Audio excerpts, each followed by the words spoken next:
Hey, Uh, congratulations on your new film, The Painter. Thanks, Gig. Appreciate that.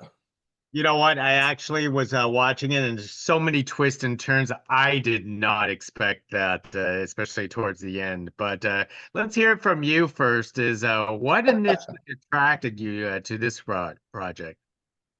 Well, the idea of the painter came from the executive producer Stephen Paul, and I was working as a stunt coordinator on a few of his other films, and he approached me with his producing partner Scott Carroll and said, "Hey, we'd like you to direct a little action flick," and I was like, "Yeah, for sure." So that was like a year before we kind of got into any kind of thing, any kind of production with it, and just a lot of, you know, back and forth, and got Brian on as a writer. He did a movie called Dangerous Games for Steven at SP Media Group. So yeah, it's kind of like how it all kind of came together. We were all just kind of working together and just kind of formulated this thing called The Painter.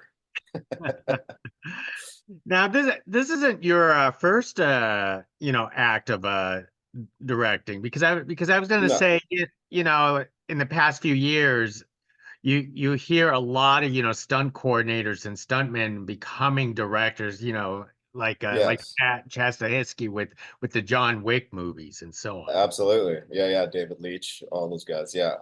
Yeah, it's funny because stunt coordinating or any kind of stunt design, you're doing a lot of pre-visual work, like previs work. So you're basically taking the script and then shooting it with your stunt performers and creating these, elaborate action sequences. So in a sense, it translates really well to directing as a stunt coordinator and action designer. You're working with actors, you're working with special effects, you're working with visual effects, you're working with the script. So it just kind of moves right into it. And it's a natural kind of progression for a stunt coordinator. Do you feel someone like yourself, because of your background in stunts, you have a sort of like a leg up in these type of action movies when it comes to direction? Uh, I don't know about a leg up, because there's plenty of, it's all about your team. You know what I mean? Like you could always hire the best of the best for different departments. You know what I mean? That's why there's some really great directors out there that have really great action films, but they're not stunt people. You know what I mean? Because they hire the right people to do the job, delegated. You know what I mean? But yeah, I guess for these kind of for these type of budgets, where you need something to get done really quick and move really fast, yeah, it does have you do have a leg up on those kind of projects, because you do have that insight as an action director to where to place the camera, and angles and shots and all that. Yeah, for sure. So tell us about the team that you like to work with, especially here for the painter. Hmm. I've talking to all those directors that we mentioned before, and they Yeah, they all have their own special teams or their own special stunt folks that they love working over and over again. yeah. Yeah, it's, I mean, again, it goes to the size of the production, right? Who you can bring along with you. I work a lot with Daniel Rizzuto. He's a ex kind of MMA guy, and a great, director in his own right, and he's a great fight choreographer. Um, and I mean, it's really about the size of the project and how many people you can bring on and how long you get to prep or previs, or get time with the actors. So yeah, I love working with everyone. I just love working. Well, we all love working, and I love the Absolutely. I love the movie magic behind these type of films because I Yeah. remember speaking to Chad one time and I asked him like how many people you had to hire for those John Wick movies, and he actually told me the secret is it's the same people just with masks. Totally. Well, if you saw the painter, there was like the end kind of gun sequence where he's going to save Sophia. All those guys in masks. There was only three stunt people in that whole sequence. Oh, really? Yeah. So it's like, just reuse. It's like the Star Wars Stormtrooper. You know what I mean? Just keep on reusing the same guy over and over again and put him in different places, and you'll never know. But yeah, that's the movie magic of it for sure. So why do you love these type of action movies? Why do you because being on the directing end, being on the acting end, being on the stunt end, it's just this action genre really excites the crowd, and sounds like it excites you too. But yeah, yeah. I think it excites me the most because it translates globally. You know what I mean? Like everyone knows what action is. Everyone likes the action genre. Even if you don't like it, you understand it. You know what I mean? If you have like a really heavy drama or something that has a lot of dialogue or whatever, it's really hard to get across with different sectors of the world, right? Like but with action, it's seamless. Like everyone knows, it's bad guy, good guy, conflict, action ensues, and you're going along for the ride. It's the good versus evil. So I've what were always the been. yeah, Go go ahead. ahead. No, No, go I ahead. was just gonna say. I was just gonna say. I've always been into that kind of good versus evil um, story archetype. Kind of it's the Star Wars. Like Star Wars was the first movie, The New Hope, that I've ever saw. Like when I was a kid, when I was like 5 years old. So it kind of just sparked that imagination of that great epic quest, thrill ride, and use your imagination. So much more out there and all that. I know for I'm probably part of that same generation, Probably. Star Wars is the ultimate pretend film that probably got both of us into this type of Oh, industry. absolutely. Yeah, yeah. Totally shaped me. So what were some of the challenges for yourself for the painter? Were there anything difficult or was it easy breezy? Oh, filmmaking is never easy breezy. And anyone that says that, they're lying to you. I think the biggest challenge for us on this one was the amount of days we had to shoot this thing. It's a really short schedule, so there's a lot of stuff crammed into each day. So delegating time to get the important parts, that was really challenging. And then we also had like a record snowfall right in the like for day one. Like we weren't expecting any snow, and all of a sudden this record snowfall happened, and it was like freezing cold. I think it worked perfectly. Like I loved it. Like I thought it gave so much production value that we wouldn't have had, for this small, snowy, sleepy town. So, but yeah, that was a big challenge too. Like getting cast and crew home. Our first day, we're worked I think until midnight, and it was like record snowfall. It's like 3 feet of snow, and it just took people 3 hours to get home that night. So that was like a big challenge, just everyone's safety. It's funny. I'm watching the film and was going, "Wow, that is some impressive location scouting that you guys wanted so much snow outside the Yeah, cabins, outside the homes, outside the town." And yeah, I thought it yeah, was actually on purpose. yeah. No, not at all. And it was funny because we shot in Vancouver, and snow doesn't last that long here because we got pretty mild temperatures. So once that dumped, like 3, 4 days in, it was all melted. So we had to like scramble. Like, what are we gonna do? Move snow here, make it look like it's still snowing. Don't shoot out the windows, things like that. Try to keep it going, keep that continuity.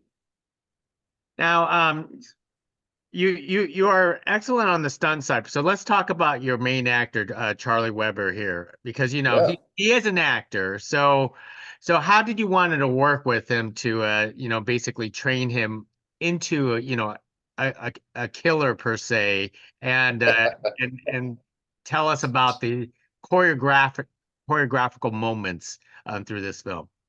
Yeah, yeah. So Charlie, he's very athletic. He's very handy. Like he wants to do everything himself. Like he wants to get right in there, um, which is a kind of a director's dream. He doesn't.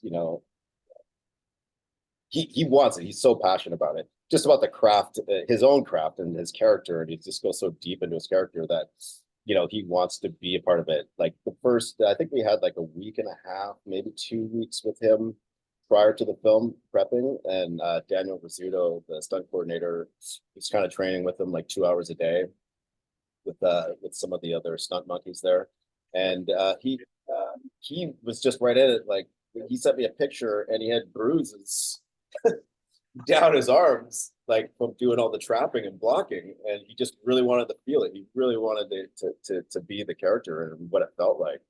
And then, like I said, he's just so athletic that he just took to it so fast, and yeah, it was great.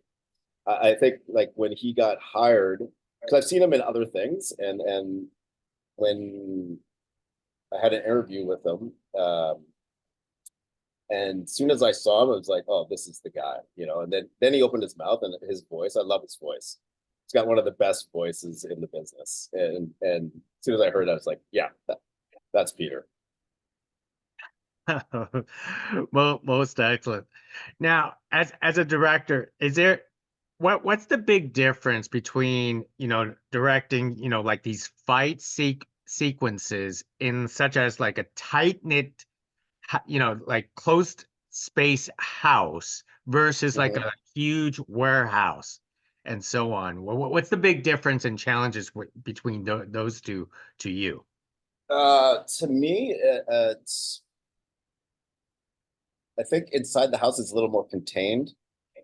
So, we're not moving sets, like we're not moving gear and everything over to this side of the warehouse to that side of the warehouse, which takes time. It's all about time. Like movie making is time management. So, yeah, so I think being in the house, it's a little bit more controlled, and then we can just piece it together and almost shoot in like in real time, like the actual path that Peter's character would travel in the fight. Where in the warehouse, we'd have different things happening on that day. So, we'd be shooting this part of the fight here, and then we'd have to go shoot some acting over here. You know what I mean? So it kind of, you jump around a lot, where in the house it was very contained. And for me, I like lots of things to fill the frame. So in the house, I have lots of clutter and like all his painting supplies and smashing through things. And, like I think it's more visual. Where you have an open warehouse, yeah, you have a few things, foreground to shoot through, but it's kind of sparse if you don't have, the budget or the money to fill the entire space, where in a house you can. And cinematography wise, you've done an excellent job showing Peter's I want to say superpowers, because it's Yeah. because you want to showcase his uber super hearing ability, and you did that very well in this film. Well, thank you. Yeah, we had a great DP, Ryan Petey. He was just so game for anything. And he would grab the camera himself and just jump in there. Like he's one of those guys that just loves the craft of filmmaking. So yeah, I wish we could have dove in a little bit harder on the superhero aspect, but we didn't want to, we're never going to contend with the Marvels or the DCs, you know what I mean? So it's like, well, why bother? Why even go there? So we try to keep it grounded and a little bit based in reality instead of just jumping off the deep end. That is true. So what's up next with you now? Next, well, I got something coming out probably closer to the end of this year. Can't really talk about it yet. And then I got something in something fun in the immediate future that I can't talk about either.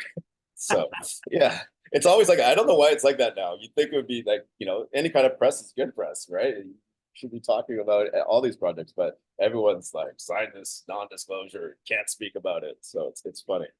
It is kind of funny, especially after a year that we just got off of. Right? It was gnarly. Like last year, it was like, yeah, just destroyed so many people, and it's just really sad. Well, one last thing I have to ask is the tell us about your production designer collecting all those paintings, or did they have to paint them themselves? No, we our production designer, Patrick, he commissioned one artist to do all the paintings of Elena, Ryla's character. So we did do that, and then all the kind of drawing on the napkins and things like that. He commissioned that artist to do that, and then the rest of it, we just put a thing out to local artists. You know what I mean? You want to have your stuff shown in a movie, kind of thing.